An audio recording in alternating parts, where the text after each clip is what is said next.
जाया करता था, लेकिन शिवा बड़ा होशियार और चतुर था। उनके माता पिता उनके बचपन में ही मर गए थे, इसीलिए वह दोनों अकेले रहा करते थे। उनके जंगल का राजा था एक बाघ, जो कि बाहर से तो बड़ा अच्छा बनता था, लेकिन अंदर से बड़ा जंगली, जालिम और खुदगर्ज था। एक बार उसी जंगल में रहने वाली एक शेरनी अपने नन्हे से बच्चे को जन्म देती है, तो उसको देखने के लिए रुद्र और शिवा दोनों जाते हैं।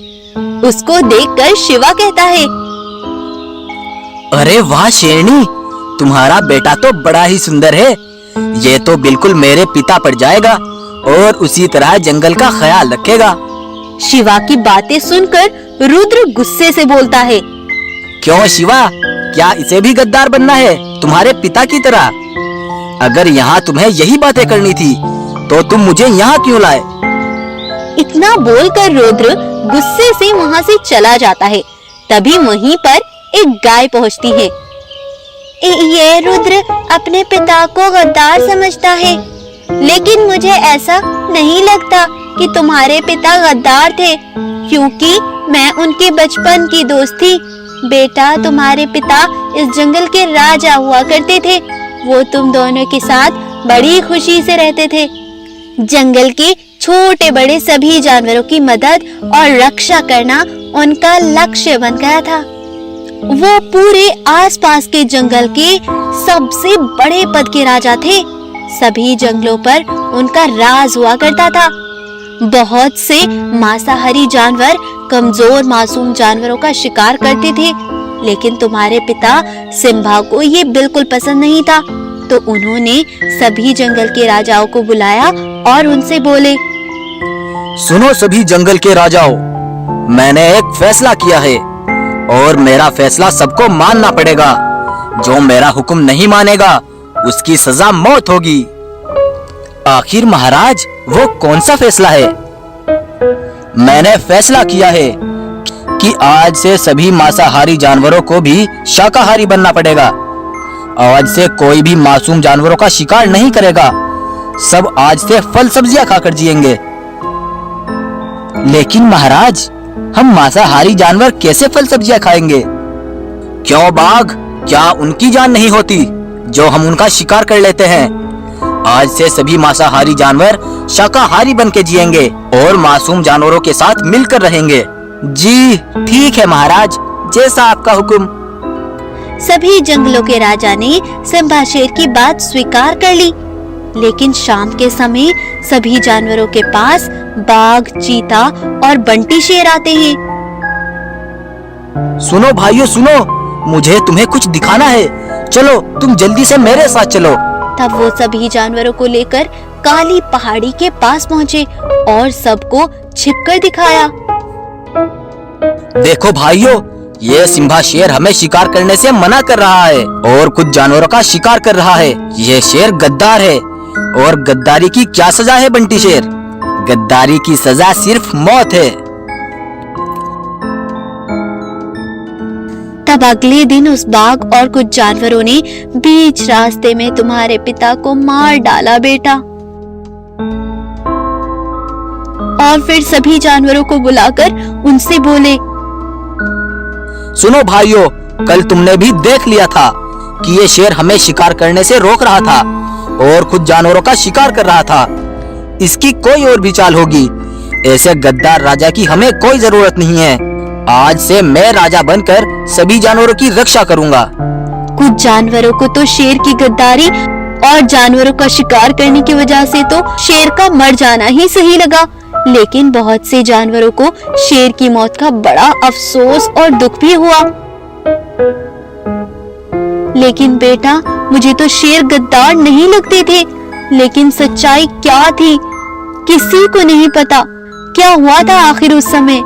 तब शिवा वहां से अपनी गुफा में आ जाता है कि तभी वहां पर एक चील आती है और रुद्र शिवा को कुछ इशारा सा करती है, लेकिन उन्हें कुछ समझ ही नहीं आ रहा था। अरे भाई रुद्र, ये तो बोल नहीं सकती। ये बेचारी बेजुबान है। चील, चील, क्या तुम हमें कुछ कहना चाहती हो?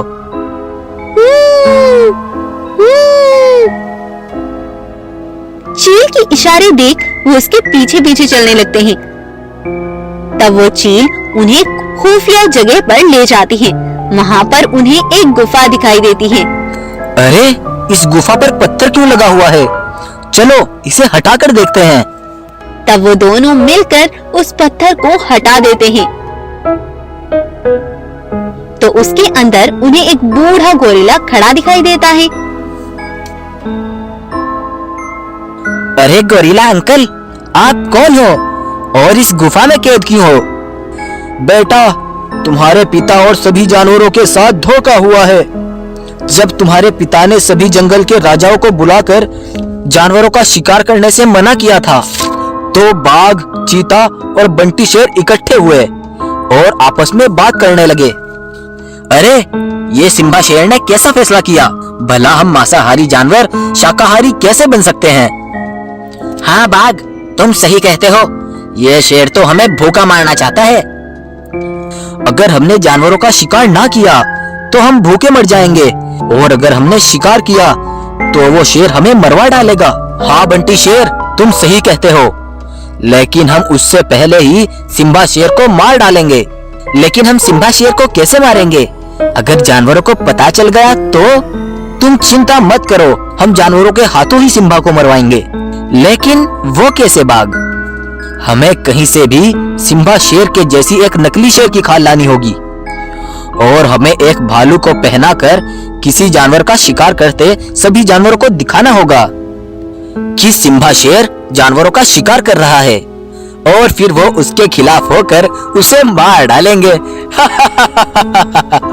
हाँ बाघ, आइडिया तो अच्छा है, लेकिन अगर वो उसे मारेंगे तो उसकी खाल में तो भालू होगा ना। नहीं चीता, हम उसे आज नहीं कल असली सिम्बा शेर को मारेंगे। भालू को तो बस हमें शेर की खाल में दिखाना होगा। बेटा, उनकी यह बातें एक पेड़ के पीछे खड़ा मैं सुन रहा था। तब मैं ये बातें बताने सभी जानवरों के पास जा रहा था, लेकिन उन्होंने मुझे देख लिया और मुझे चारों ओर से घेर लिया, और फिर मुझे इस गुफा में कैद कर दिया ताकि मैं यहीं भूखा मर जाऊं। लेकिन इस चील ने मुझे अंदर ही थोड़ा थोड़ा भोजन ला कर दिया। यह भले ही गूंगी हो, लेकिन इसकी आदत बहुत अच्छी है। इसने मेरी मदद की। मुझे मालूम था कि मेरे पिता ऐसा कभी नहीं कर सकते। उस जालिम बाघ ने मेरे बेकसूर पिता को मार डाला। मैं उसे अब छोड़ूंगा नहीं। तब दोनों भाई गुस्से से उस बाघ के पास पहुंचते हैं और कहते हैं, जालिम लालची बाघ, तुमने सबसे गद्दारी की। मुझे सब पता चल चुका है, अब तुम्हारी खैर नहीं है। तब वो दोनों उस बाघ को जान से मार डालते हैं और वहीं पर उसका अंत कर देते हैं। और फिर गोरिल्ला सभी जानवरों को पूरी हकीकत बता देता है।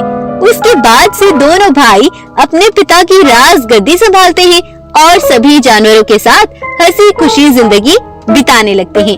इस तरह से रुद्र और शिवा ने अपने पिता की मौत का बदला भी ले लिया और जंगल के जानवरों को बहुत सी मुसीबतों से बचा लिया।